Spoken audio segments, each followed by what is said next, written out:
Guys, अगर आप लोगों को वीडियो पसंद आती है तो प्लीज वीडियो को लाइक करके चैनल को सब्सक्राइब करना मत भूलिएगा और साथ ही कमेंट सेक्शन में कमेंट करके जरूर बताइएगा कि आपको वीडियो कैसी लगी। तो लास्ट पार्ट में हम लोगों ने देखा था मो नॉन मेंशन का न्यू मास्टर बनने के बाद हु फैमिली को भी पूरी तरह से तबाह कर देता है, जिसके साथ वो हु जुयान के साथ किया हुआ अपना प्रॉमिस भी पूरा कर देता है। फिर वो जैसे ही वहाँ से बाहर निकलता है तो यूनरिन वहाँ पर आ जाती है और मुंह से चिपकते हुए कहती है, आखिरकार मास्टर, मैंने आपको ढूंढ ही लिया।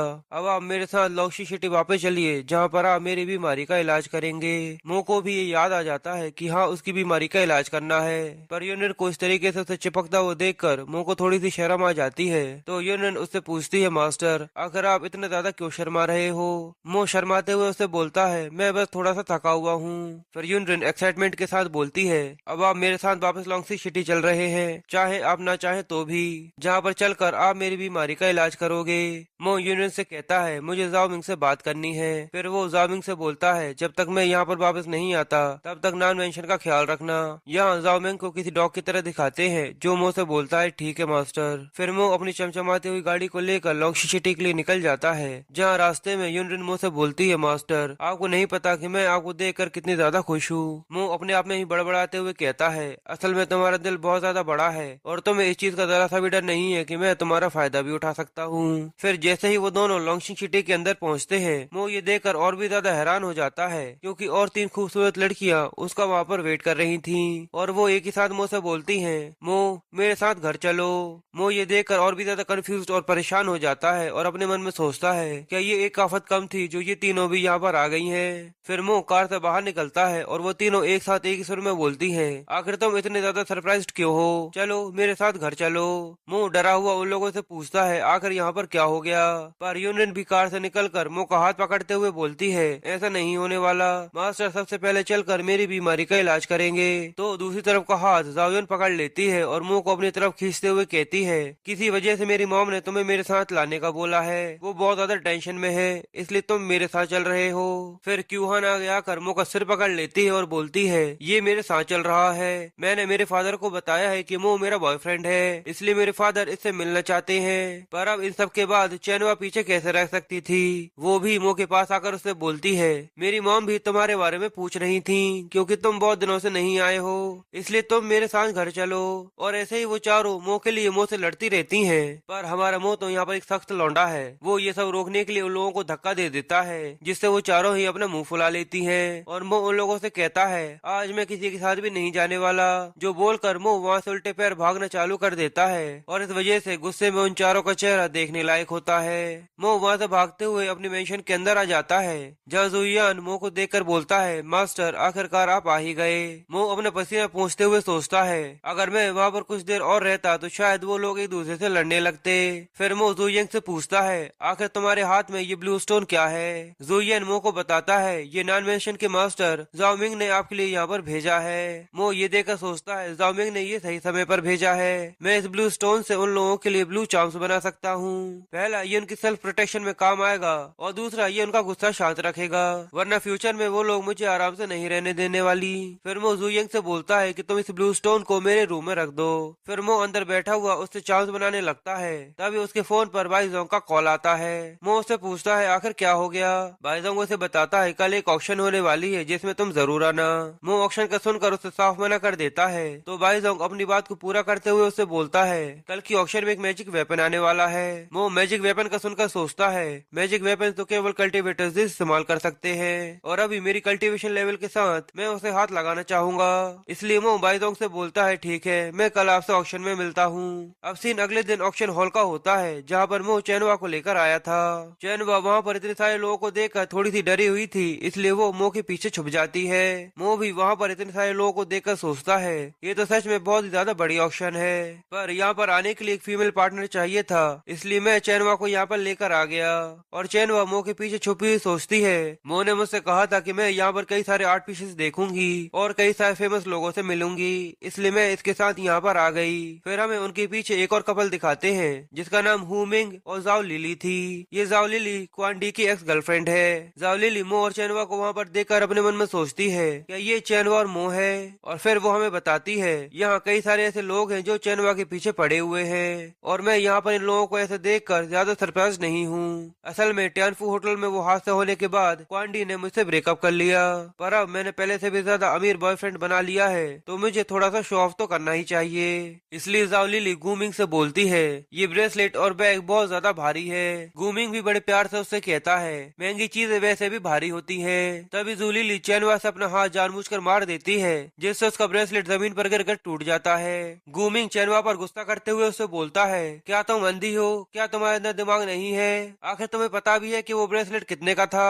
चैनवा थोड़ी सी डर जाती है और अपनी गलती की माफी मांगने लगती है। वो उसे रोकते हुए कहता है तुम्हें इससे माफी मांगने की कोई भी जरूरत नहीं है, जूलीली खुद से ही आकर तुमसे टकराई थी, इसलिए इसमें तुम्हारी कोई भी गलती नहीं है। गूमिंग ये सुनकर और भी ज्यादा गुस्से में आ जाता है और मुंह से कहता है क्या तुम जिंदा रहकर थक गए हो। जो बोलते हुए वो मुंह को पंच करने ही वाला होता है और वो ये देखकर अपने मन में सोचता है मैं आराम से ये सब देखना चाहता हूँ कि तुम आखिरकार मुझे कैसे मारते हो।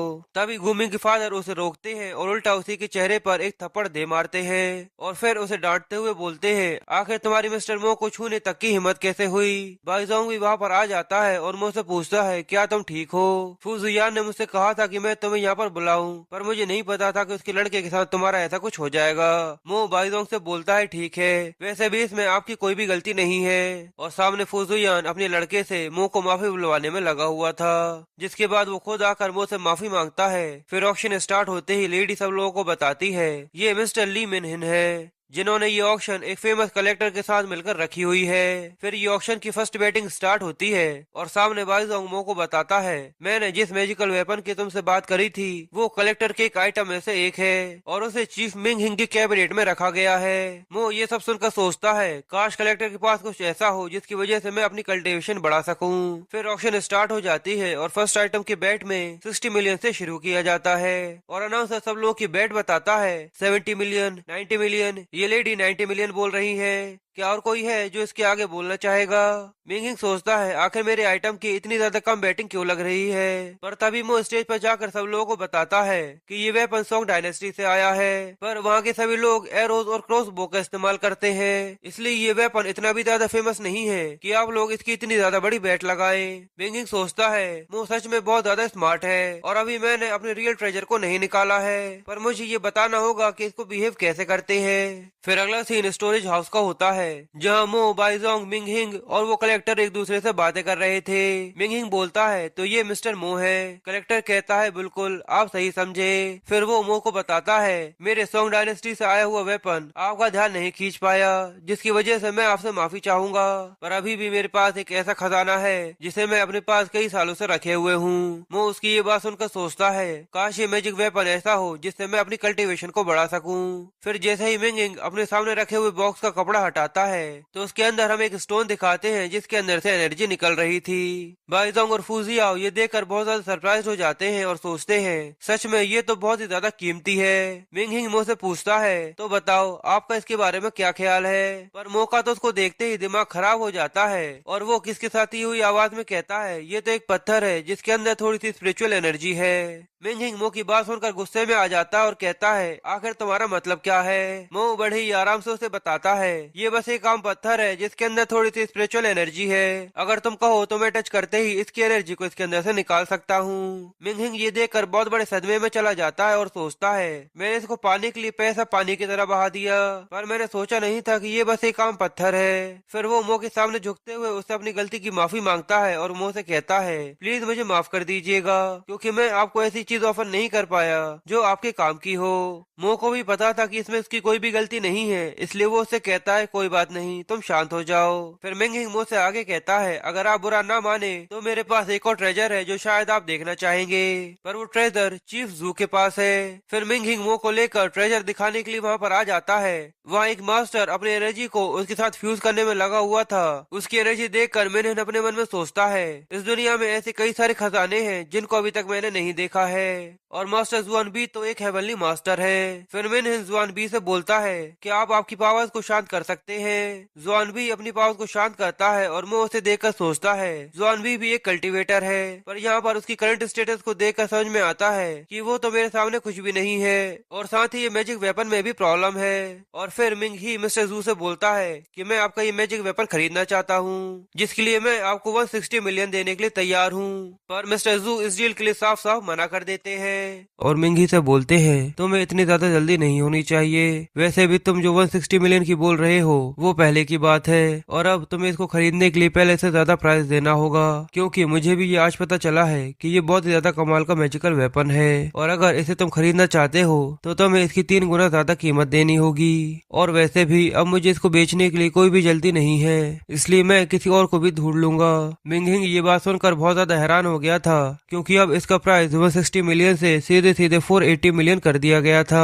फिर मिस्टर जू आगे कहते हैं ये बिजनेस है और अगर तुम इसे अफोर्ड नहीं कर सकते तो अपनी हार मान लो।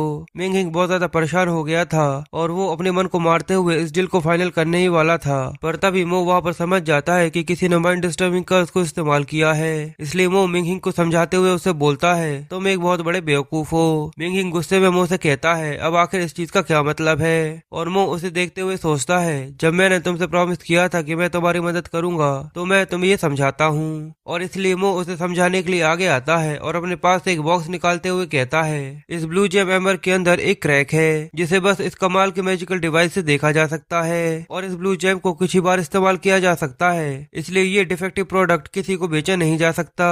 और साथ ही मो अपने मन में सोचता है नॉर्मली इंसान इस क्रैक को इतनी आसानी से नहीं देख सकते और ऊपर से जाओ बी ने माइंड डिस्टर्बिंग कर्स को यहाँ पर यूज किया है जिसकी वजह से ये और भी ज्यादा मुश्किल हो जाता है। जाओ भी मुस्कुराते हुए बोलता है मैं तुम लोगों के साथ इतने अच्छे से व्यवहार कर रहा हूँ पर तुम्हारे पास कोई भी सबूत नहीं है और तुम बिना सबूत के मेरे ऊपर कोई भी इल्जाम नहीं लगा सकते। मिंगहिंग भी मुझसे पूछता है क्या तुम गलत तो नहीं होना। बाइजोंग भी ये देखकर काफी ज्यादा डरा हुआ था, क्योंकि मिंगहिंग एक हेवनली मास्टर है और वो दोनों ही ब्लू जे मेंबर के ऊपर का वो क्रैक देख भी नहीं पा रहे थे और इसलिए उन लोगों को मो पर शक था। तो मो अपने उसी बॉक्स से मैग्नीफाइंग ग्लास निकाल कर मिंगहिंग को देता है और उसे कहता है तुम खुद ही देख लो। पहले तो वो उस क्रैक को देखने की कोशिश करता है तो उसे कुछ भी दिखाई नहीं देता, पर थोड़ी ही देर बाद उसे भी वो क्रैक दिखने लगता है। मिस्टर जू ये देखकर गुस्से में मुझसे बोलते हैं तुमने मेरा पूरा प्लान खराब कर दिया, और फिर वो अपना गुस्सा मिंगहिंग पर निकालते हैं और उसे कहते हैं आखिर तुम्हारी हिम्मत कैसे हुई ऐसा सामान मुझे बेचने की। मिंगहिंग उससे कहता है क्या ये सामान मैंने तुम्हें दिया था। मिस्टर जू उससे कहते हैं हाँ ये तुम्हारा ही सामान है और अगर तुमने मुझे पूरे पैसे वापस नहीं दिए तो मैं तुम लोगों को यहाँ से जाने नहीं देने वाला। वो भी मुस्कुराते हुए उससे बोलता है अगर तुमने अभी के अभी पूरे पैसे नहीं दिए तो मैं तुम्हें यहाँ से जिंदा नहीं निकलने दूंगा। बाइजोंग मुझसे पूछता है क्या मैं टियान सिंह को यहाँ पर आपकी हेल्प करने के लिए बुलाऊं, पर मो उसे बोलता है उसकी जरूरत नहीं है, मैं इन लोगों से अकेले ही निपट सकता हूँ। जुआनबी और वो गोल्डन वॉरियर अपने मन में सोचते हैं हम लोगों ने पहले ही तुम्हें मारने का प्लान बना लिया था, बस हम लोग इस ट्रांजेक्शन के पूरा होने का वेट कर रहे थे। जो बोलते ही वो दोनों मो पर अटैक करने के लिए आगे आ जाते हैं और बाकी लोग ये देखकर काफी ज्यादा डर जाते हैं और मो अपने पास से अपना चार्म निकालते हुए सोचता है चलो आज मैं तुम लोगों को दिखाता हूँ कि रियल मैजिकल वेपन असल में कैसा होता है। और मो अपना ब्लू लाइट चार्म निकाल कर उन लोगों के अटैक के सामने रख देता है जो उसे ब्लॉक कर देता है, जिससे वहाँ पर एक जोरदार रोशनी फैल जाती है। और फिर अगले ही सीन में हमें दिखाते हैं कि जुआन भी मो के सामने अपने घुटनों के बल बैठकर हाथ जोड़कर उससे माफी मांग रहा था और पीछे गोल्ड वॉरियर जमीन पर पड़ा हुआ खून की खांसी खांस रहा था। जुआन भी मो से बोलता है मुझे इसके बारे में नहीं पता था ग्रेट हेवनली मास्टर यहाँ पर आए हुए हैं, मैं अपनी गलती के लिए बहुत ज्यादा शर्मिंदा हूँ जो मैंने आपको गुस्सा दिलाने की कोशिश करी, प्लीज मुझे माफ कर दीजिएगा। वो पीछे पड़ा हुआ गोल्ड वॉरियर उससे कहता है आखिर तुम इसके सामने हार कैसे मान सकते हो, पर वो अपनी बात पूरी कर पाता उससे ही पहले जाओ भी अपने हमले से उसका सिर उड़ा देता है। सभी लोग ये देखकर बहुत ज्यादा हैरान हो जाते हैं और काफी ज्यादा डर जाते हैं और मिस्टर जू भी जल्दी से आकर मो के सामने घुटनों के बल बैठ जाते हैं। फिर जुआन भी मो से बोलता है गोल्ड वॉरियर को ये समझ में नहीं आ रहा था कि आखिर वो किसके सामने खड़ा हुआ है, इसलिए मैंने आपके लिए उसे सबक सिखा दिया और इसलिए मैं आपसे उम्मीद करूंगा कि आप मुझे अब माफ कर देंगे। और मो ये देखकर सोचता है इसने अपने आप को बचाने के लिए अपने सबसे ज्यादा करीबी और पुराने दोस्त को मार डाला, पर मेरे ब्लू लाइट चार्म ने जाओबी से बहुत सारी एनर्जी को एब्जॉर्ब कर लिया है जिसकी वजह से मेरी लेवल इम्प्रूव हो गई है, मेरा गोल यहाँ पर पूरा हुआ।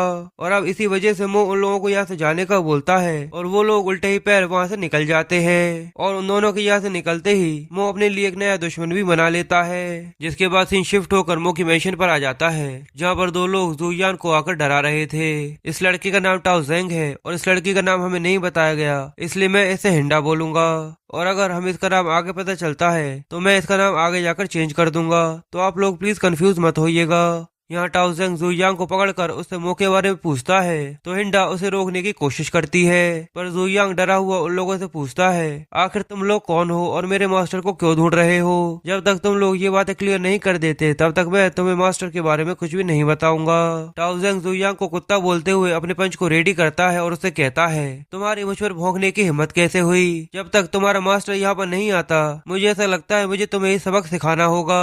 और जैसे ही वो जुयान को पंच मारने ही वाला होता है पर तभी मो सही समय पर वहाँ पर पहुँच जाता है और टाओजेंग को पीछे से पकड़ते हुए उससे कहता है मैंने सुना कि तुम लोग मुझे ढूंढ रहे थे और अगर तुम किसी को ढूंढ रहे हो तो तुम्हें उसके घर के अंदर आने से पहले नॉक करना चाहिए। जो बोलते हुए मो उसे मेंशन के गेट के बाहर फेंक देता है और टाओजेंग से कहता है चलो फिर से शुरू करते हैं। टाओजेंग गुस्से में खड़ा होता है और मो से कहता है क्या तुम मरना चाहते हो जो तुमने यंग यंग के मिलिट्री डायरेक्टर को हाथ लगाने की हिम्मत करी। और टाओजेंग मुंह पर हाथ उठाने ही वाला होता है तभी हिंडा उन दोनों के बीच में आ जाती है और उन्हें रोक लेती है, जिससे टाओजेंग को हिंडा पर बहुत ज्यादा गुस्सा आता है और हिंडा फिर बाद में मुझसे माफी मांगते हुए कहती है मैं चीफ की तरफ से आपसे माफी चाहती हूँ। मो उसे देखते हुए सोचता है ये लड़की सच में काफी ज्यादा स्ट्रॉन्ग है, इसलिए वो उन लोगों से पूछता है तो बताओ तुम लोग आखिर मुझे क्यों ढूंढ रहे थे। हिंडा मो को बताती है हमारे हाई रैंकिंग लीडर ने हमें बताया था कि तुम कॉम्प्लीमेंटिंग पिल को रिफाइन कर सकते हो, इसलिए उन लोगों ने खास तौर पर मिलिट्री की medical research and development department में तुम्हें बुलाया है और हम यहाँ पर कॉम्प्लीमेंटिंग पिल के हब्स के बारे में जानने आए हैं जिनकी वहाँ पर तुम्हें जरूरत पड़ने वाली है।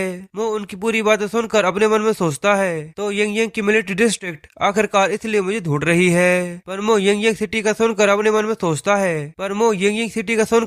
में सोचता है अभी हो या बाद में, पर एक दिन तो मुझे ये सिटी छोड़कर यंग यंग सिटी में जाना होगा जहाँ पर मैं क्वीन फैमिली को चैलेंज कर सकता हूँ और इसी से उनका काला सच मेरे सामने आएगा। और अगर यंग सिटी का मिलिट्री डिस्ट्रिक्ट मुझे सपोर्ट करती है तो इससे अच्छा मेरे लिए कुछ भी नहीं होने वाला, इससे मुझे और भी ज्यादा फायदा होगा। इसलिए मो मुस्कुराते हुए उन लोगों से बोलता है अगर यंग सिटी की मिलिट्री मेरी हेल्प चाहती है कि मैं उन लोगों के लिए मेडिसिन रिफाइन करूं तो मेरी यहाँ पर 2 कंडीशंस है। अगर तुम लोग मेरी वो कंडीशंस को एक्सेप्ट करते हो तो मैं भी तुम्हारे साथ चलूंगा, जिसमें से पहली कंडीशन ये है कि फ्यूचर में मैं यंग सिटी में काम करने वाला हूँ तो मिलिट्री डिस्ट्रिक्ट को हमेशा मेरी रक्षा करनी होगी। और दूसरा तुम लोग को यहाँ पर ये करना है कि हुआ सिटी में चाइनीज मिलिट्री के कुछ लोगों को अपॉइंट कर यहाँ सबसे छुप कर मेरी फैमिली और दोस्तों की रक्षा करने के लिए यहाँ पर रखा जाए, जो तुम्हें आज ही करना होगा। टाओजिंग अभी भी मुंह पर गुस्सा था और इसलिए वो मुंह से कहता है आखिर तुम अपने आप को क्या समझते हो। तो हिंडा उसे शांत करती है और फिर मुंह से बोलती है तुम्हारी ये दोनों कंडीशंस हमारी मिलिट्री पूरा कर सकती है। ये सुनकर मो भी उससे कहता है ठीक है मैं भी इसके लिए तैयार हूँ, पर साथ ही वो टाओजिंग को टॉन्ट मारते हुए उससे बोलता है एक कमांडिंग ऑफिसर होना सच में एक छोटे से सोल्जर से काफी ज्यादा अच्छा होता है। और टाओजिंग मो की इस बात पर गुस्से में आ जाता है और चिल्लाते हुए उससे बोलता है कमीने तुम्हें ये बात पता होनी चाहिए कि यहाँ पर इंचार्ज मैं हूँ। हिंडा उसे फिर से शांत करते हुए उससे बोलती है प्लीज मुझे यहाँ पर फोर्स मत करो कि मैं तुम्हें यहाँ से पीटते हुए ले जाऊँ। फिर मो उन लोगों से बोलता है पहले तुम लोगों को पिल बनाने के हब्स की प्रिस्क्रिप्शन को लिख लेना चाहिए।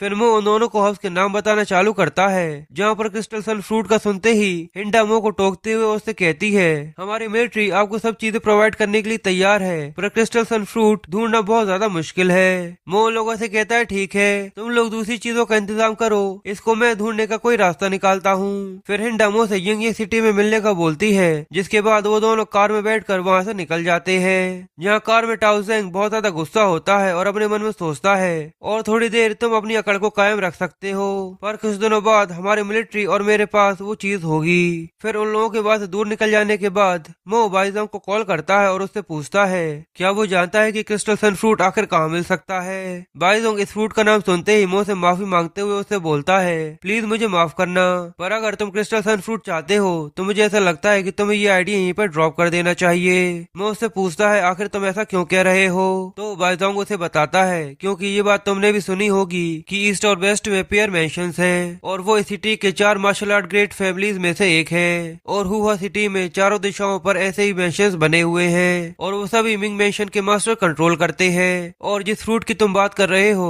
वो पियर मेंशन के कोड यार्ड में लगा हुआ है, पर वो हमारी हेल्प नहीं करने वाला। मो उससे कहता है मैं कोई भी फाइट नहीं करना चाहता, क्या आप उसे पैसे देकर उसे खरीद नहीं सकते। बाइजोंग उसे आगे बताता है मिंग मेंशन का मास्टर उन ट्रीज को अपने लड़के से भी ज्यादा प्यार करता है और मुझे ऐसा नहीं लगता कि वो तुम्हें वो फ्रूट्स देगा।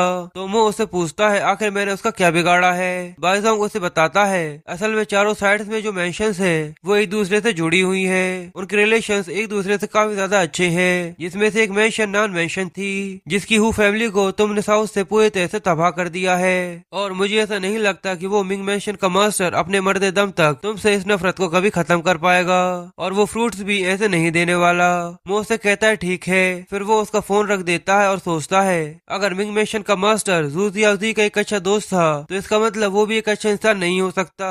पर मुझे यंग सिटी की मिलिट्री के साथ अपने रिलेशन को बहुत अच्छा बढ़ाना होगा जिससे मैं अपने इससे फायदा निकाल सकूं, और इसके लिए मुझे वो फ्रूट चाहिए। और अब हमें कुछ दिनों बाद पियर मेंशन की मेन हॉल का सीन दिखाते हैं जहाँ पर एक आदमी वोंग शांग के पास आकर उसे बताता है कि मो साउथ का मेंशन तबाह करने के बाद अब यहाँ पर आ रहा है। मास्टर क्या आप चाहते हैं कि मैं उसे रोकने के लिए कुछ लोगों को भेजूं? वोंग शांग बोलता है कि मो की इतनी हिम्मत कि वो हमें सॉल्यूट कार्ड भेजे, लगता है वो जी जी कर थक चुका है, जाओ जाओ डोंग और जाओ जिंग को वहाँ पर भेज दो। वो आदमी कहता है जैसा आप कहे मास्टर, लगता है मेंशन मास्टर मो को मारने के लिए पूरे तरह से उतारू है। फिर हमें बाहर का सीन दिखाते हैं जहाँ पर मो मेंशन के बाहर खड़ा हुआ था। वो कहता है यहाँ मैं गलत तो नहीं हूँ, यही ईस्ट और वेस्ट पियर मेंशन है, ये तो सच में कमाल का है। फिर वो गाना गाते हुए मेंशन के अंदर जाने लगता है जहाँ पर जाओ टोंग और जाओ जी मो को देखकर कहते हैं लगता है वो लड़का यहाँ पर आ गया है। फिर वो दोनों मो को गेट पर रोक लेते हैं और मो उन लोगों से पूछता है तुम कौन हो? जाओ डोंग मो से बोलता है मास्टर ने हमें यहाँ पर खास तौर से तुम्हारा वेलकम करने के लिए भेजा है। फिर हमें जाओ डोंग और जाओ जिंग के बारे में बताया जाता है कि इन दोनों को ट्रैफिकर से मेंशन मास्टर यहाँ पर लेकर आए थे और ये दोनों मजे के लिए लोगों को बहुत तड़पा तड़पा कर जान से मार देते हैं, और कई बार इन लोगों ने मेंशन के डिसाइपल्स को भी जान से मार डाला है। पर अब तक इन लोगों को पनिशमेंट इसीलिए नहीं मिली क्योंकि मेंशन मास्टर इन दोनों के साथ है और इसी वजह से इसको पेयर मेंशन के पेयर ड्रैगन्स का नाम दिया गया है। वो उन दोनों से बोलता है अगर तुम दोनों इतने ज्यादा घटिया इंसान हो तो मैं तुम्हारे साथ अच्छे से बिहेव नहीं करने वाला। जाजी बोलता है शौक से, जो बोलते ही वो दोनों मुंह पर हमला करने के लिए आगे बढ़ जाते हैं। जाओ डोंग अपने पंच मारने के लिए मुंह पर आगे आता है पर मुंह पहले ही उससे बचकर साइड में हो जाता है, पर जाओ डोंग का पंच जैसे ही जमीन को टच होता है तो वो जमीन शटर हो जाती है। ये देखकर मुंह सोचता है इसका पंच तो सच में बहुत ही ज्यादा मजबूत है, और पीछे से जाओ जी किसी सांप की तरह मुंह पर पीछे से वार करता है पर मुंह उसे सही समय पर देखकर उसे भी डॉज कर लेता है।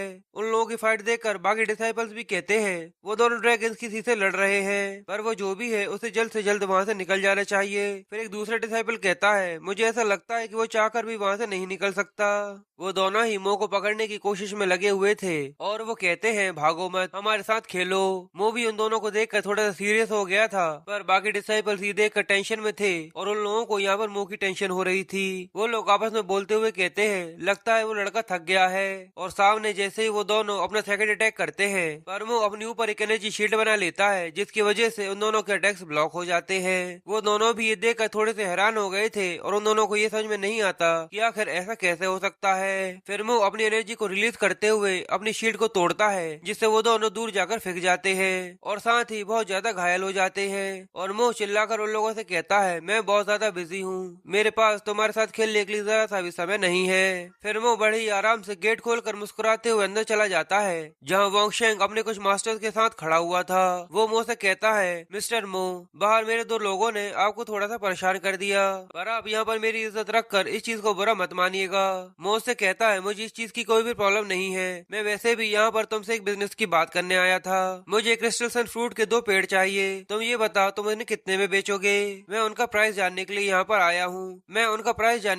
पर आया हूँ, पर साथ ही वो अपने मन में सोचता है इसका पेमेंट तो यंग कंपनी करेगी, इसका पेमेंट तो यंग मिलिट्री करेगी, तो वैसे भी मुझे इस चीज की टेंशन लेने से क्या मतलब। पर वोंग शेंग मो से कहता है ऐसा नहीं है कि मैं तुम्हें वो बेचना नहीं चाहता, पर उससे पहले मैं तुमसे एक फेवर चाहता हूँ। अगर तुमने मेरा वो काम कर दिया तो मैं तुम्हें अपने हाथ से ही वो दोनों पेड़ लाकर दूंगा। मो उससे पूछता है आखिर कैसा काम? वोंग शेंग मो को बताता है असल में मैं तुम्हें मैचलेस अंडरग्राउंड बॉक्सिंग स्टेडियम में बुलाना चाहता हूँ। मो उसकी ये बात सुनकर थोड़ा सा कंफ्यूज हो जाता है तो वोंग शेंग उसे क्लियर करते हुए आगे बताता है असल में मैं ये सब मेरे नाकारा लड़के के लिए कर रहा हूँ, उसे गैम्बलिंग बहुत ज्यादा पसंद है पर वो हाल ही में बॉक्सिंग बैटिंग में बहुत सारे पैसे हार चुका है, अब उसके पास कुछ भी नहीं बचा जिसकी वजह से उसकी कंडीशन बहुत ज्यादा खराब होती जा रही है इसलिए मैं चाहता हूँ कि तुम उसकी कुछ मैचेस जीतने में मदद करो, जिससे वो थोड़ा सा खुश हो सके।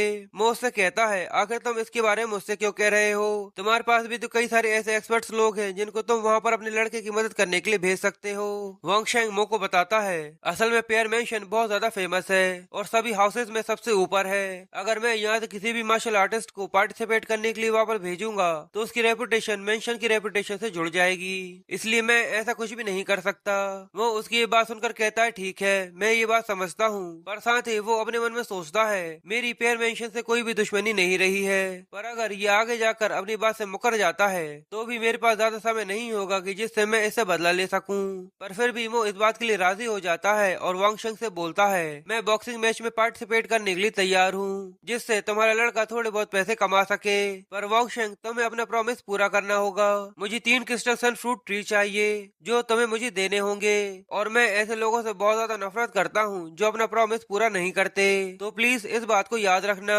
वांग शेंग भी मुस्कुराते हुए कहता है, ठीक है। जिसके बाद मो वहाँ से निकल जाता है और मो के वहाँ से निकलते ही वो आदमी वांग शेंग से कहता है, मास्टर, आपका ये प्लान तो सच में बहुत ज्यादा कमाल का है।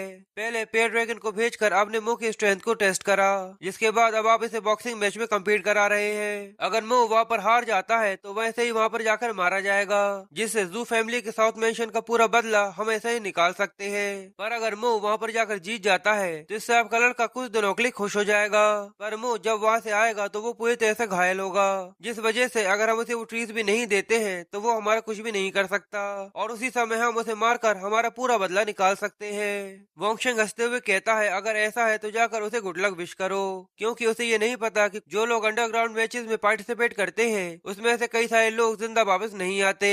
अब हमें अंडरग्राउंड बॉक्सिंग स्टेडियम का सीन दिखाते हैं जहाँ पर बीच में 2 लोगों की बहुत ज्यादा डेडली फाइट चल रही थी और वहाँ की ऑडियंस बस यही चिल्ला रही थी, इसे मारो, इसे साइड में ले जाओ, उसे मार डालो, और ऐसे ही कर कर वो लोग अपने बॉक्सर्स को चेयर किए जा रहे थे। और वहीं के एक वीआईपी रूम में वांग शेंग का लड़का मिंग कुई बैठा हुआ था और वो चिल्ला चिल्ला कर अपने बॉक्सर से कहता है, तुम बहुत ज्यादा कमजोर हो, तुम्हें अपने सर नेम की इज्जत तो रखनी ही होगी, इसे जल्दी से हरा डालो, तुम्हारी वजह से मेरा बहुत सारा पैसा बर्बाद हुआ है, मैं तुम्हारी वजह से पूरी तरह से कंगाल होने वाला हूँ। पर जैसे ही वो मोटा सा बॉक्सर एक जोरदार पंच खाता है वो जमीन पर गिर कर धराशायी हो जाता है, जिससे दूसरा बॉक्सर वाव जीत जाता है। सभी लोग उसकी जीत का जश्न मनाते हैं, पर मिंग कुई को ये देखकर बहुत ज्यादा गुस्सा आता है और साथ ही वो चिल्लाकर उसे कहता है, ये मेरा सबसे ज्यादा स्ट्रॉन्ग वॉरियर था, ये एक पिग की तरह खाना खाता था, और यहाँ तक इन दोनों में वेट डिफरेंस भी 30 kg तक का था, पर फिर भी ये वाव से बड़े आसानी से हार गया। और मॉनिटरिंग रूम में स्टेडियम का बॉस बेंजियो ये सब देख रहा था। वो वहाँ पर मिंग क्यू को ये बोलते हुए सुनता है कि मैंने सारा का सारा पैसा नेक्स्ट राउंड के ऊपर लगा दिया है और मुझे तो इस बात पर यकीन नहीं होता कि कोई भी हाउ को हराने में सक्षम नहीं है। बेंक्यू ये देखकर बहुत ज्यादा खुश होता है और उसका असिस्टेंट उससे बोलता है, मास्टर हाउ को हायर करना हमारे लिए बहुत कमाल की बात है, उनकी रेपुटेशन दिन ब दिन बढ़ती जा रही है और रो में उनकी ये 29 विनिंग थी। बेंजी उसकी ये बात सुनकर बोलता है, बेंक्यू एक बेवकूफ लड़का है, उसे इस बेदर्द और खतरनाक दुनिया के बारे में कुछ भी नहीं समझ, पर मुझे ये चीज पसंद है, अगर वो इसी तरीके से हर रोज यहाँ पर आकर खेलता रहा तो शायद 6 महीने के बाद मैं अपना खुद का स्टेडियम खोल सकता हूँ और उस अंडरग्राउंड स्टेडियम का एम्पायर मैं खुद रहूंगा। और बाहर स्टेडियम में अनाउंसर सब लोगों को अनाउंस करते हुए बोलता है, क्या कोई ऐसा है जो मास्टर हाउ को यहाँ पर आकर चैलेंज करना चाहता है? पर सभी लोग उसकी ताकत के बारे में जानते थे और मिंकी उन लोगों से बोलता है, चलो जल्दी करो, मैंने चिप्स भी एक्सचेंज कर ली है और मैंने यहाँ पर फिर से हाउ के खिलाफ बैट करी है। पर सभी लोग बहुत ज्यादा डरे हुए थे और सबको ये पता था कि हाउ बहुत ज्यादा ताकतवर है और इसीलिए किसी में इतनी हिम्मत नहीं थी कि वो स्टेडियम में जाकर हाउ से लड़ाई कर सके।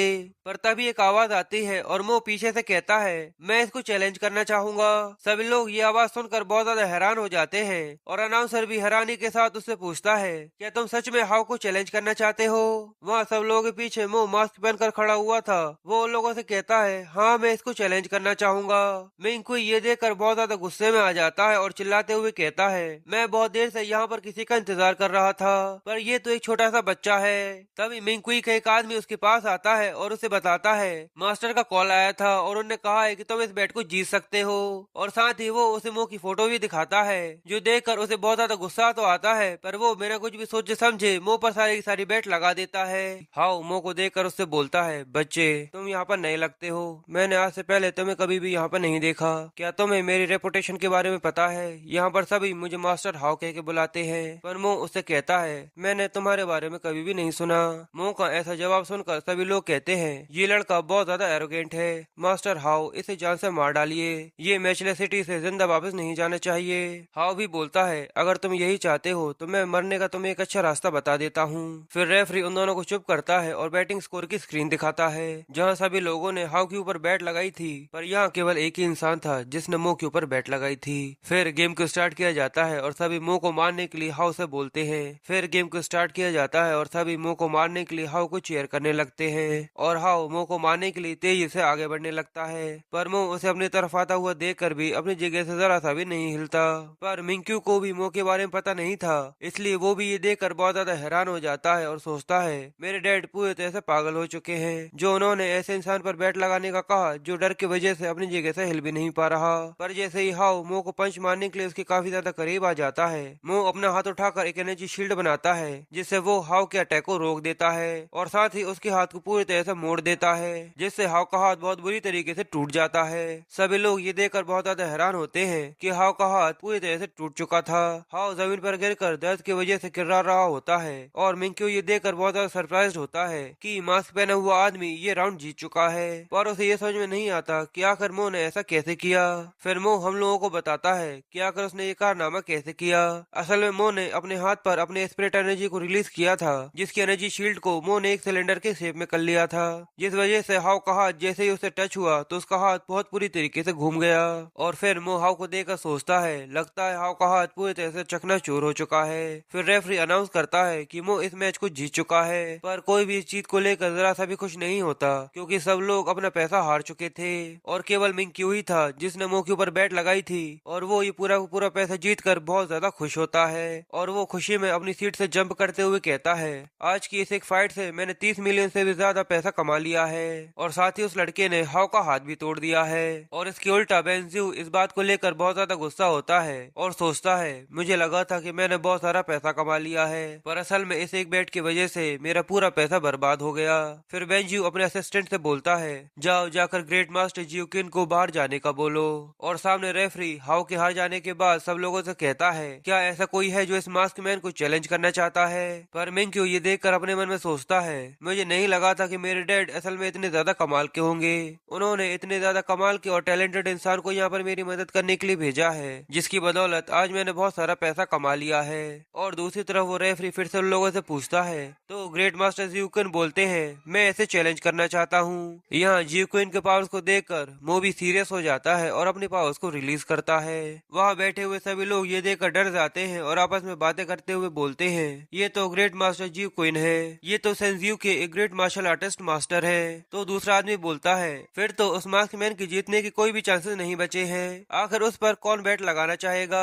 मिंक्यू भी ये देखकर थोड़ा सा टेंशन में आ जाता है और बोलता है क्या ये जीत सकता है, मुझे अभी भी इस पे बैट लगाना चाहिए। उसका आदमी बोलता है मुझे लगता है आपको मास्टर की बात मानकर उस पे बैट लगा देना चाहिए। मिंक्यू भी सोचता है अगर मैं डैड की बात मानकर इस पे बैट लगा भी देता हूँ और फिर अगर ये हार भी जाता है तो डैड मेरे ऊपर ब्लेम नहीं लगाएंगे, इसलिए मिंक्यू फिर से मुंह पर बैट लगा देता है। और बेंजू का असिस्टेंट बैटिंग स्कोर को देखकर बोलता है उस बेवकूफ लड़के ने फिर से अपनी सारी चिप्स मास्क मैन के ऊपर लगा दी है। तो बेंजू हंसते हुए उसे बोलता है अब चलो मैं उसे रोता हुआ देखना चाहता हूँ। फिर रेफरी उन दोनों को अपनी अपनी पोजीशन पर आने का बोलता है और फिर उनकी फाइट स्टार्ट हो जाती है। जियोकिन जंप करते हुए बोलता है लड़के भले तुम कितने भी ज्यादा स्ट्रॉन्ग क्यों ना हो, पर आज तुम्हारा ये बैड लक है कि तुम जियोकिन यानी मुझसे मिले हो। जियोकिन मो को किक करता है पर मो अपने हाथों को फोल्ड कर उसे ब्लॉक कर लेता है और फिर वो जियोकिन से बोलता है तुम सेंगजियो के मार्शल आर्ट मास्टर हो। जियोकिन उसकी ये बात सुनकर कहता है तुमने बिल्कुल सही कहा, तुम्हारे पास अभी भी समय है, तुम चाहो तो हार मान सकते हो। जो बोलते हुए जियोकिन मो पर मल्टीपल पंचेस करता है पर मो मुस्कुराते हुए उससे कहता है असल में मैंने ऐसा नहीं सोचा था, पर ये काफी नहीं है जिससे मैं डर जाऊं। जो बोलते हुए मो जियोकिन के चेहरे पर एक पंच दे मारता है। बेंजू ये देखकर गुस्से में आ जाता है और मिंक्यू के चेहरे पर एक हंसी आ जाती है और सामने स्टेडियम में जियोकिन अपने आप को संभालता है और मो को देखते हुए बोलता है ये लड़का भी एक मास्टर है तो अब ये मेरे ऊपर ब्लेम नहीं करेगा अगर मैं ऐसा करता हूँ तो। जियोकिन अपनी पहनी हुई बीट की माला को निकाल कर उसके अंदर छुपी हुई ब्लेड्स को निकालता है और उससे मुंह पर अटैक कर देता है और वो सोचता है बच्चे अब तुम इससे नहीं बच सकते, मेरी बीट्स के अंदर काफी ज्यादा छुपी छुपी हुई ब्लेड्स है जो तुम्हारा काम खत्म करने के लिए काफी है। मो भी उसका ये अटैक देखकर समझ जाता है, इसलिए मो नीचे झुककर एक बैक किक करता है जो जियो क्विन के बीड में लगती है और वो सारी की सारी ब्लेड्स जियो क्विन के चेहरे में धस जाती है, जिससे जियो क्विन तभी जमीन पर गिरकर वहीं के वहीं मारा जाता है। फिर वहाँ पर रेफरी आकर काउंटडाउन स्टार्ट करता है और सभी लोग ये देखकर बहुत ज्यादा हैरान परेशान होते हैं कि जियो क्विन मो से हार गया है। और मिंक्यू पहले से भी ज्यादा खुश हो जाता है और इसकी खुशी का कोई भी ठिकाना नहीं रहता और वो बहुत ज्यादा चेयर होते हुए बोलता है, इसका मतलब अब मेरे पास 200 मिलियन से भी ज्यादा पैसे हो चुके हैं। ये तो सच में एक बहुत ज्यादा कमाल की बात है। पर यहाँ पर स्टेडियम में बैठे हुए सभी लोग इस फाइट को एक फेक फाइट बोलने लगते हैं, क्योंकि उन लोगों में से किसी को भी इस बात पर यकीन नहीं होता कि जियो क्विन इतनी आसानी से किसी लड़के से हार सकता है। सभी लोग खड़े हो होकर वहाँ पर चिल्लाने लगते हैं और अपने पैसे वापस मांगते हैं। बेंजियो का असिस्टेंट और एक बॉडीगार्ड आकर बेंजियो को बताते हैं, आपको जल्दी से यहाँ से भाग जाना चाहिए, क्योंकि बाकी गार्ड्स ज्यादा देर तक उन लोगों को होल्ड बैक नहीं कर पाएंगे। बेंजियो को इस बात पर बहुत ज्यादा गुस्सा आता है और वो अपने आदमी से बोलता है कि उस मास्क मैन के बारे में पता लगाओ। जिसके बाद मो भी वहाँ से निकलकर पेयर मेंशन के मेन हॉल में आ जाता है और वांगशंग से बोलता है, मैं यहाँ पर मेरे क्रिस्टल सन फ्रूट के ट्रीज लेने के लिए आया हूँ। पर वांगशंग मो से कहता है, क्रिस्टल सन फ्रूट के ट्रीज? मैं कुछ समझा नहीं। मो को उसकी ये बात समझ में आ जाती है और वो गुस्से में कहता है, मुझे लगता है कि तुम हमारे बीच में हुए एग्रीमेंट को भूल रहे हो। वांगशंग हंसते हुए मो से कहता है, क्या तुम मुझसे कोई मजाक कर रहे हो? मैंने तुमसे कौन सा प्रॉमिस किया था? हवा में की हुई बातों का कोई भी सबूत नहीं होता। तुम्हारे पास इस बात का क्या सबूत है? हम लोगों ने इस बात का कोई भी वैलिड डॉक्यूमेंट नहीं बनाया। मो को उसकी इन बातों पर बहुत ज्यादा गुस्सा आता है और वो अपने मन में सोचता है, वांगशंग तुमने बहुत अच्छा खेला। फिर वांगशंग मो को और टीज करने के लिए उससे बोलता है, ये काफी नहीं है, मैं तुम्हें सच बताता हूँ। हाँ मैंने तुमसे प्रॉमिस किया था, पर मैं तुम्हारे साथ मेरा कोई भी प्रॉमिस पूरा नहीं करना चाहता। तो बताओ तुम मेरा क्या करोगे? क्या तुम मेरे पेयर मेंशन से फाइट करना चाहते हो? मो उसकी ये बात सुनकर थोड़ी देर के लिए तो चुप होता है, पर फिर वांगशंग के सामने हाथ जोड़कर उससे कहता है, मेरे अंदर इतनी हिम्मत नहीं है कि मैं तुम्हारे पेयर मेंशन से लड़ने की गलती कर सकूं। मैं अपनी गलती समझ चुका हूँ, इसलिए मैं अब यहाँ से जा रहा हूँ। फिर मो वहाँ से मुड़कर जाने लगता है और मुस्कुराते हुए अपने मन में सोचता है, वांगशंग तुम्हारे लिए ये बात काफी नहीं थी कि मैं तुमसे यहाँ पर आकर फाइट करूँ, पर अब केवल मैं क्रिस्टल सन फ्रूट नहीं चाहता, बल्कि अब 2 दिन बाद ये पेयर मेंशन भी मेरा होगा। फिर मो वहाँ से निकलकर सूट बूट पहनकर कैसीनो में आ जाता है, जहाँ एक लेडी मो का वेलकम करती है और उसे बताती है, सबसे पहले आपको पैसे चिप्स में एक्सचेंज कराने होंगे। मो उससे बोलता है, मैं केवल 10 युआन को ही बदलवाना चाहता हूँ। वो लेडी मो को बताती है, 10 युआन में केवल आपको एक ही चिप मिल पाएगा। मो उससे कहता है, हाँ मुझे इसके बारे में पता है और मैं केवल एक ही चिप ही चाहता हूँ। वो लेडी गुस्से में मो से वो 10 युआन लेकर उसे एक चिप दे देती है और मो उस चिप को देखते हुए सोचता है, अगर मुझे यहाँ पर आना नहीं होता तो मैं जरूर इस 10 युआन से एक आइसक्रीम लेकर खा रहा होता। फिर मो उस लेडी से पूछता है, आखिर मैं वीआईपी लॉज में कैसे जा सकता हूँ? वो लेडी मो को बताती है, अगर आपके पास 3 मिलियन चिप्स से ज्यादा हो तभी आप वीआईपी लॉज में जा सकते हैं। पर साथ ही वो सोचती है, ये गरीब भिखारी भी अब वीआईपी लॉज में जाना चाहता है। एक चिप के साथ ऐसा लगता है ये तो दिन में सपने देख रहा है। फिर सीन कैसीनो ऑफिस का होता है, जहाँ बेंजू बैठकर आज के दिन के बारे में सोच रहा था कि आज का दिन सच में बहुत ही ज्यादा बुरा था। फिर वहाँ पर एक आदमी आकर बेंजू से कुछ बोलने की कोशिश करता है, पर वो सही से कुछ भी नहीं बोल पाता, इसलिए बेंजू उस पर चिल्लाते हुए बोलता है, पहले घबराना बंद करो और मुझे जो भी बात है वो साफ साफ बताओ। फिर वो आदमी बेंजू को बताना चालू करता है कि गॉड ऑफ गैम्बलिंग में से एक हमारे यहाँ पर आ गए हैं। उसने 10 युआन से खेलना चालू किया था और अब वो 1 मिलियन तक पहुँच चुके हैं, जिससे कंडीशन बहुत ज्यादा खराब होती जा रही है। उसकी ये बात सुनकर बेंजू गुस्से में सोचता है, मुझे लगता है मेरी किस्मत पर पत्थर पड़ चुके हैं। पहले मेरा बॉक्सिंग स्टेडियम बर्बाद हो गया और अब ये आदमी आकर मेरा कसीनो को खत्म करने पे तुला हुआ है। फिर वो उस आदमी की कॉलर पकड़ते हुए उससे पूछता है, क्या तुम्हें पता है कि वो आदमी कौन है? उसने अपना नाम क्या बताया था? वो आदमी घबराते हुए बोलता है, उस आदमी ने अपना नाम मो बताया था और उसी ने वेंगशेंग के लिए स्टेडियम में फाइट करी थी, क्योंकि वेंगशेंग ने उसे प्रॉमिस किया था कि वो उसे क्रिस्टल सन फ्रूट्स के ट्रीज देगा। पर वेंगशेंग ने अपना प्रॉमिस तोड़ दिया और उसे कुछ भी नहीं दिया। पर फिर मुझे ये बात समझ में नहीं आई कि यहाँ पर मिंक्यू की पैसे कमाने में मदद करने के लिए क्यों आया है। बेंगजियो थोड़ा सा सोचकर उससे बोलता है, मुझे ऐसा लगता है कि ये यहाँ पर मिंक्यू से अपना हिसाब पूरा करने के लिए आया है। वो आदमी बोलता है, हिसाब पूरा करने के लिए आया है? पर अगर हम उसे ऐसे ही जीतने देंगे तो हमारा बहुत सारे पैसे का नुकसान हो जाएगा। क्या आप चाहते हैं कि मैं उसे यहाँ से निकाल कर बाहर फेंकवा दूं? पर बेंजियो उसे बोलता है, इसकी कोई भी जरूरत नहीं है। और साथ ही वो अपने मन में सोचता है, मिंक्यू एक होशियार गैम्बलर है और वो बहुत सारे यहाँ से पैसे भी जीत कर जाता है। उसके फादर बहुत ज्यादा पावरफुल है, इसलिए मैं सामने से कभी भी उसे ऑफेंड नहीं कर सकता था, इसलिए मैं हमेशा उसे बॉक्सिंग स्टेडियम में हराया करता सकता हूँ, पर अगर अब यहाँ पर मो आ गया है तो मैं उसके हाथों से अपने एक दुश्मन को तो कम करवा ही सकता हूँ। इसलिए बेंजी अपने आदमी से बोलता है, तुम जाकर पब्लिक गेम को चालू करो और सारा का सारा पैसा मिंक्यू के ऊपर लगा दो। अगर इस गेम में मिंक्यू जीतता है तो हमारे पास बहुत सारा पैसा हो जाएगा, हम बहुत सारा पैसा कमा सकते हैं। पर अगर यहाँ पर मो जीतता है तो जाकर किसी ऐसे इंसान को ढूंढो जो उसे ठिकाने लगा सके। वो आदमी कहता है, ठीक है सर, मैं अभी जाकर ये काम करता हूँ। अगर मिंक्यू यहाँ पर बैठ जीतता है तो उसे कुछ भी पे करने की जरूरत नहीं है। और गैम्बलिंग रूम में वो लेडी मो के पास आती है और उसे बताती है, मिस्टर मो, आपकी चिप्स 10 मिलियन से ज्यादा पहुंच चुके हैं, प्लीज आप मेरे साथ वीआईपी रूम में चलिए। मो उसकी ये बात सुनते ही सोचता है, मैं कब से तुम्हारी इसी बात का वेट कर रहा था। फिर मो उस लेडी के साथ निकल जाता है और पीछे छुपा हुआ बेंजी अपने साथी से बोलता है, जाओ जल्दी से गेम के लिए एक बड़ी सी स्क्रीन की तैयारी करो। मैं चाहता हूँ सभी लोग मो और मिंक्यू पर बैट लगाएं। फिर हमें एक बड़ी सी स्क्रीन दिखाते हैं जिस पर मो और मिंक्यू की दोनों की फोटोज लगी हुई थी और उनके नाम शोज हो रहे थे, जिन पर वहाँ खड़े हुए बाकी लोग बैट लगा सकते थे। सब ये देखकर आपस में बोलते हैं, क्या सच में ये लोग पब्लिक गेम चालू कर रहे हैं। फिर एक दूसरा आदमी मो को देखते हुए बोलता है, क्या ये वही आदमी है जिसने अभी अभी 10 मिलियन जीते थे, चलो इन लोगों पर बैट लगाते हैं। फिर सीन कसिनो के अंदर ग्रैंड रूम का होता है जहाँ मिंक्यू कुछ लड़कियों को अपने पास लेकर बैठा हुआ था। वो लेडी मो को वहाँ पर लेकर आ जाती है। मिंक्यू मो को देखकर उससे बोलता है, कैसे हो नए दोस्त, आओ यहाँ पर बैठ जाओ। फिर मिंक्यू मो से पूछता है, तो बताओ तुम्हारे पास बैट लगाने के लिए क्या है। मो मिंक्यू से कहता है, कैसा रहेगा अगर हम एक आसान सा गेम खेले, हम अपनी हर एक बैट पर एक एक मिलियन बढ़ाते जाएंगे।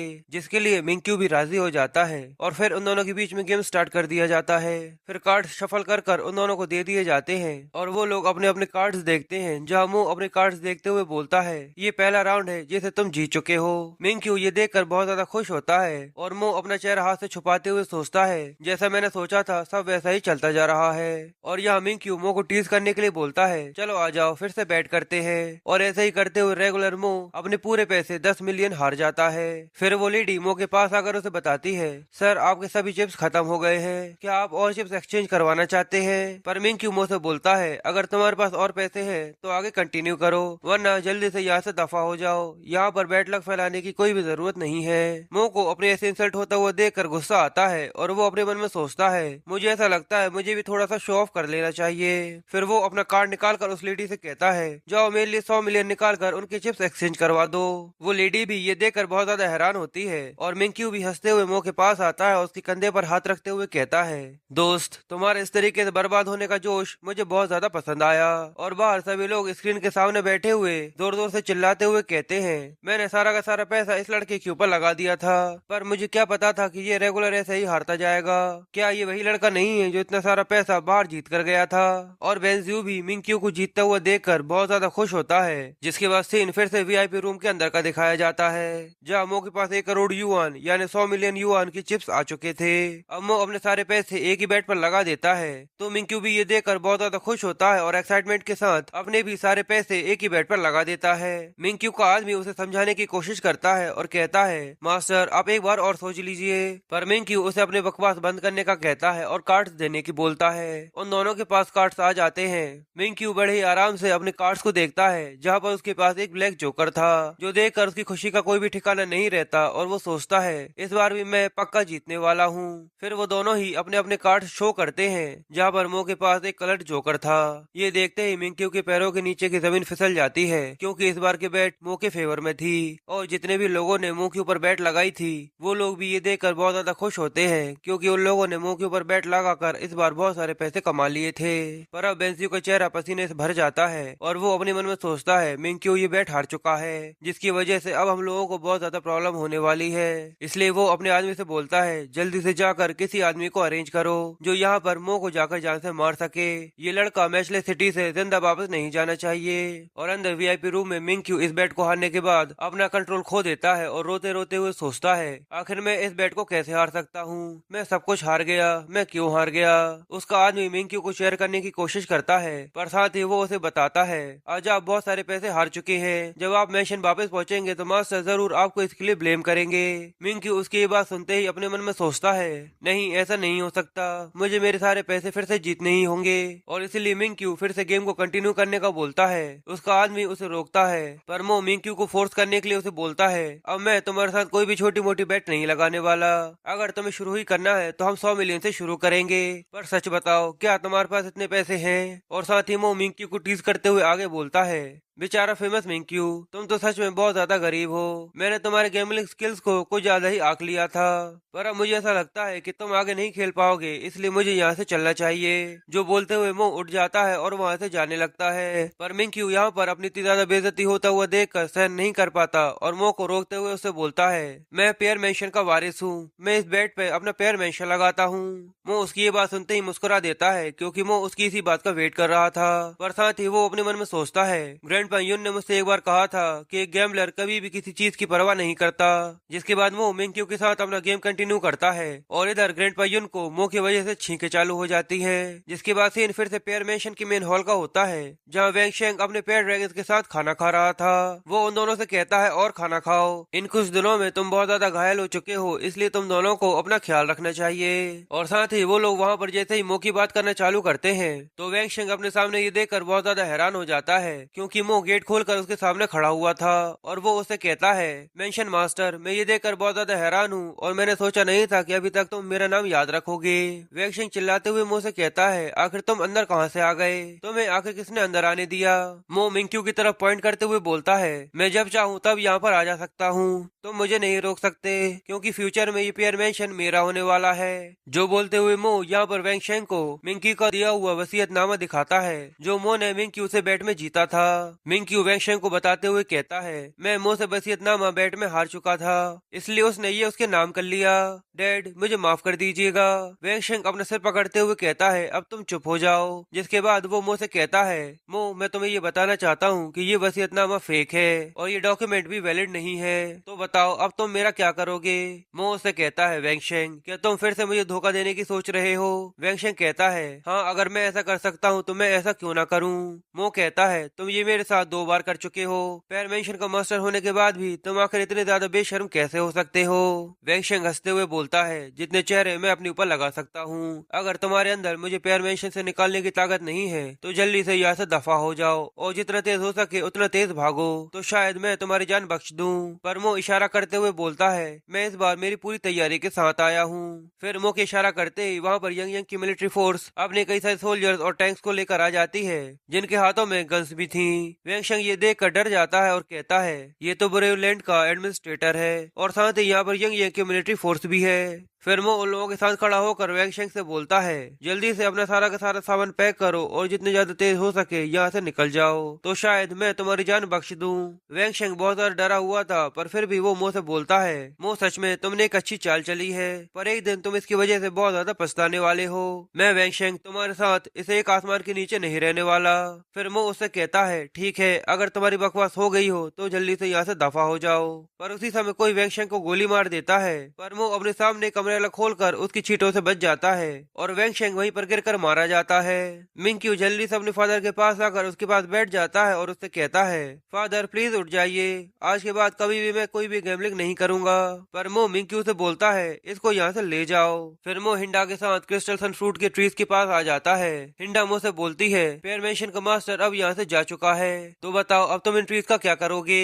मो उसे बताता है कि मैं इन्हें अपने साथ लॉन्गशी सिटी ले जाना चाहता हूँ, पर हिंडा को ये समझ में नहीं आता कि आखिर वो इसका क्या करेगा। तो वो उसे समझाते हुए बोलता है, मैं मैचले सिटी में इन्हें छोड़कर नहीं जा सकता, इसलिए मैं इन्हें अपनी माउंटेन पर बनी हुई मैंशन पर लेकर जाना चाहता हूँ, जहाँ मैंने स्प्रिट स्प्रिंग ग्रेट स्पेल को कास्ट किया है, जिससे वहाँ पर फ्रूट्स की क्वालिटी बहुत ज्यादा इम्प्रूव हो जाएगी। और मो साथ ही अपने मन में सोचता है, ग्रैंडमा लियू ने मुझसे कहा था, अगर क्रिस्टल सन फ्रूट को एक बार पेड़ से तोड़ लिया जाए तो वो तेजी से पकने लगता है। फिर हिंडा मो से बोलती है, तो ठीक है, मैं तुम्हारी मदद के लिए ट्रक्स को यहाँ पर भेजती हूँ। पर मो उसे मना करते हुए बोलता है, अगर तुम्हारी यंग यंग मिलिट्री के ट्रक्स इसे लेकर जाएंगे तो वो सभी लोगों का वहाँ पर ध्यान खींचेंगे, इसलिए मैं इसका कोई और रास्ता निकाल लूंगा जिससे इसमें कोई भी दिक्कत ना आए। पर अभी मैं इन्हें यहीं पर रहने देने वाला हूँ, क्योंकि इनमें फ्रूट्स अभी नहीं आने वाले, अभी तो ये पेयर मेंशन के अंदर ही रहने दो, मैं इन्हें न्यू ईयर के बाद यहाँ से लेकर जाऊंगा।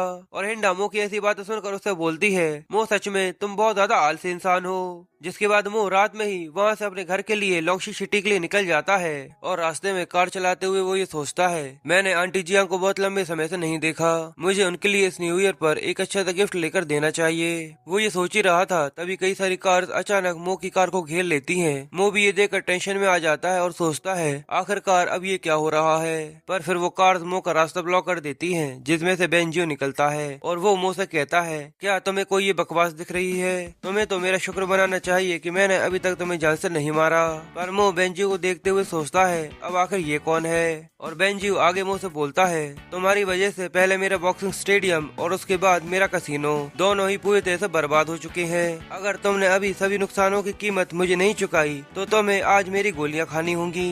जो बोलते हुए वो मो के पास आ जाता है और फिर बेंजियो को देखकर मो को याद आता है और वो उससे कहता है, अच्छा तो तुम वही बॉक्सिंग स्टेडियम के बॉस हो। बेंजियो मो को इतना ज्यादा शान देखकर उस पर और भी ज्यादा गुस्सा करता है और उस पर अपनी आग बरसाते हुए बोलता है, आखिर तुम इतने ज्यादा शांत कैसे हो सकते हो? क्या तुम्हें इस बात पर जरा सा भी यकीन नहीं है कि मैं तुम्हें मार सकता हूँ? पर मो तो बेंजियो को देखते हुए सोचता है, मुझे मेट्रीज को ट्रांसपोर्ट कराने के लिए एक परफेक्ट कैंडिडेट मिल चुका है। फिर वो अपना ड्रामा चालू करते हुए बेंजियो से बोलता है, सॉरी मुझे माफ कर देना, तुमने अभी अभी पैसे का कहा था ना, मुझे एक कॉल करने दो, वो जल्दी से तुम्हारे लिए यहाँ पर पैसे लेकर आ जाएगा और तुम्हें दे देगा।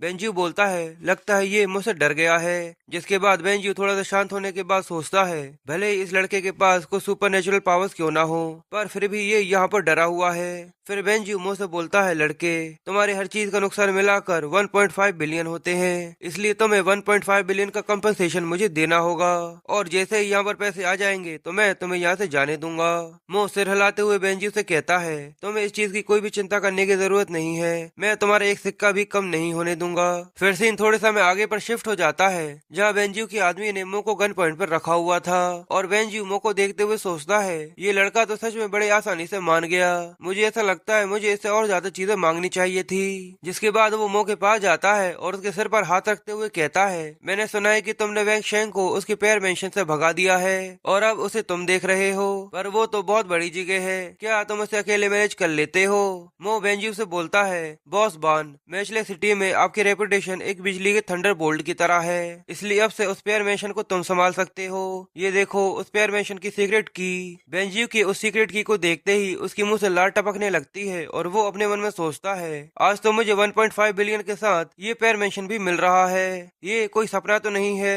फिर बेंजियो मो से वो की लेने के बाद मो को गले से लगा लेता है और उससे बोलता है, आज से तुम मेरे छोटे भाई हो और मैं तुम्हें इस चीज के लिए आज जाने दूंगा और तुम्हारी इस दया के लिए मैं तुम्हारा शुक्रिया करता हूँ। मो भी बेंजियो का शुक्रिया करता है। तभी वहाँ पर एक आर्मर्ड कार आ जाती है। बेंजियो ये देखकर और भी ज्यादा खुश हो जाता है और अपने आदमियों से बोलता है, दो लोग मो पर नजर रखो और बाकी लोग चलकर मेरे साथ कार से पैसे निकलवाओ। पर देखते ही देखते उसकी वो खुशी दुख में बदल जाती है, क्योंकि उस कार के अंदर से टाइसिंग अपने साथियों के साथ निकलता है जिनके पास गन्स भी थी। टाइसिंग बेंजियो को देखकर उससे बोलता है, तो वो तुम हो जो मिस्टर मो के पैसे लेना चाहते हो? मैं सच बोल रहा हूँ, मैं पैसे लेकर आया हूँ, पर क्या तुम्हारे अंदर इतनी हिम्मत है कि तुम उन्हें ले सको? बेंजियो टाइसन को देखकर बहुत ज्यादा डर जाता है और उसको देखकर ऐसा लगता है जैसे कोई उसने भूत देख लिया हो। पर फिर बेंजियो एक छोटे से बच्चे की तरह टाइसन से बोलता है, बड़े भाई जरूर आपको कोई गलत फहमी हुई है। टाइसन बोलता है, यहाँ पर क्या गलत है क्या सही वो मिस्टर मो बताएंगे। बेंजियो ये देखते ही जल्दी से मो के पास आ जाता है और मो को मसाज देते हुए बोलता है, मिस्टर मो प्लीज कुछ तो बोलिए, बताइए ना कि ये गलत फहमी थी।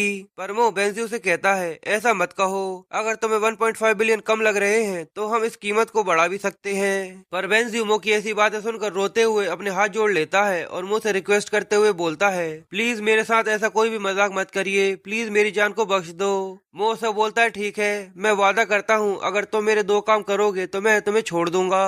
बेंजियो से बोलता है, ठीक है मुझे बताइए क्या काम करना होगा। मो से कहता है, पहले तो सारे काम करना छोड़ दो जो सोसाइटी को नुकसान पहुँचाते हैं, और दूसरा मेरा पैर मेंशन का ख्याल रखने में मेरी मदद करो, और साथ ही कुछ क्रिस्टल्स एंड फ्रूट के ट्रीज को लॉन्गशी सिटी ले जाने में मेरी मदद करो। बेंजियो डरा हुआ मो से बोलता है, जरूर मुझे इस चीज में कोई भी प्रॉब्लम नहीं है, और आप दो क्या, मैं आपसे प्रॉमिस करता हूँ अगर आप मुझसे 200 चीजें भी बोलेंगे तो मैं उसमें भी कोई भी तकलीफ नहीं उठाऊंगा। मो उससे कहता है, ठीक है तुम अपने लोगों को लेकर पैर मेंशन के अंदर जाओ और वहाँ से ट्रीज निकालना चालू करो, मैंने पैर मेंशन की तुम्हें पहले ही दे दी है। ये सुनते ही बेंजियो को ये समझ में आ जाता है कि असल में ये वजह थी कि मो ने उसको वो की दी थी। फिर मो वहाँ से जाने लगता है तो टाइजिंग मो से कहता है कि सच में आप इसे ऐसे ही जाने देंगे। मो से बोलता है हमें मैचले सिटी में एक ऐसे इंसान की जरूरत है जिस पर हम विश्वास कर सके और जो हमारे पीछे पैर मेंशन का ख्याल रख सके और उसके लिए बेंजियो एक सुटेबल इंसान है।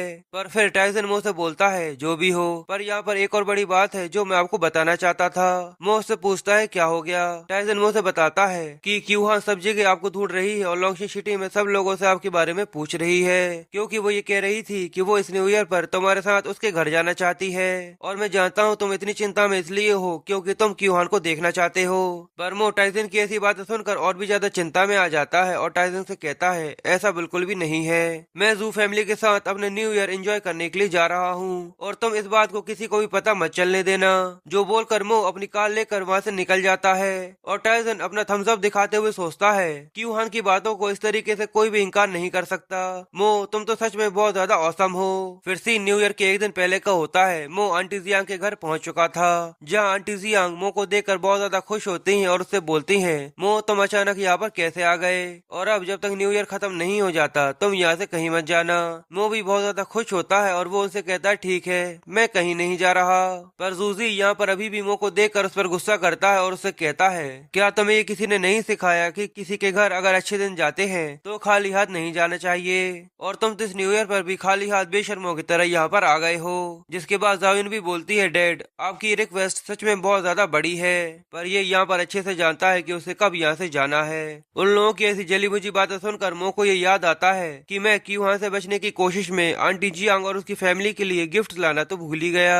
फिर जूजी मो से आगे बोलता है मो मुझे ऐसा लगता है कि आगे से अब तुम्हें यहाँ पर नहीं आना चाहिए, तुम बस यहाँ पर फ्री का खाना खाने के लिए आते हो। पर तभी डोर बेल बजती है और जाविन बोलती है गेट पर कौन है, मैं जाकर देखती हूँ। फिर जैसे ही वो गेट खोलती है तो वहाँ पर बेंजियो सेंटा बनकर आया हुआ था। जाविन उससे पूछती है आप कौन है, तो बेंजियो उससे बोलता है कि ये मिस जियांग का घर है। जाविन उससे बोलती है हाँ ये जियांग का घर है, पर आप कौन है। आंटी जियांग उसे देखकर जूजी को बताती हैं ये तो मैचले सिटी का अंडरग्राउंड अंडरवर्ल्ड बॉस है। पर वो बेंजियो को वहाँ पर देखकर सोचता है आखिर अब ये यहाँ पर क्या कर रहा है, मैंने इससे कहा था कि ये क्यूहान को यहाँ से दूर रखे। जिसके बाद जूजी जल्दी से गेट पर जाता है और बेंजियो को घर के अंदर इन्वाइट करते हुए उससे पूछता है आखिर क्या वजह थी कि आप यहाँ पर आए हैं। बेंजी उसे बताता है कि मैं तो बस यहाँ पर मिस्टर मो से मिलने आया था, पर वो अपनी बात पूरी कर पाता उससे ही पहले मो बेंजी को धक्का देकर घर से निकालने लगता है और उसे कहता है ठीक है हमने सारे गिफ्ट को रिसीव कर लिया है। तो बेंजी मो से बोलता है पर मिस्टर मो मैं तो यहाँ पर आपको ये बताने आया था कि मैंने ट्रीज को पहुँचा दिया है। मो उससे कहता है ठीक है अब यहाँ से जाओ।